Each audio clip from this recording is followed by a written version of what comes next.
On va plonger au cœur de cette histoire pour essayer de décrypter ce qui s'est vraiment passé. Le chiffre est juste stupéfiant. Plus de 3000 milliards de dollars. C'est le montant qui a été pulvérisé. Toute cette valeur marchande a tout simplement disparu des métaux précieux en un temps record. Pour vous donner une idée, c'est un peu comme si toute la valeur de toutes les crypto-monnaies du monde s'était évaporée en un claquement de doigts. Et évidemment, la réaction a été immédiate. Sur les réseaux sociaux, les investisseurs, complètement sous le choc, ont tout de suite crié à la manipulation. Ce sentiment de fraude, il contraste violemment avec le discours officiel qui, lui, a émergé très vite.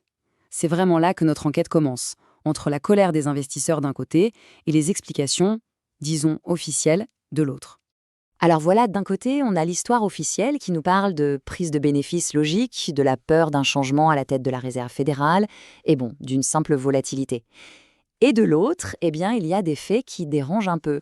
Le crash était déjà bien parti des heures avant l'annonce censée l'avoir provoqué, l'argent a subi des pertes bien plus lourdes que l'or, et surtout, la vitesse de la chute, ça ressemble beaucoup à une cause mécanique, presque inhumaine. Pour y voir plus clair, il faut vraiment décortiquer la mécanique de cette chute. Comment un marché peut-il s'effondrer avec une telle rapidité, une telle violence? Ce qui est vraiment fou avec cette chronologie, c'est le décalage. Le marché était déjà en train de s'effondrer depuis plus de 3 heures quand la nouvelle, qui nous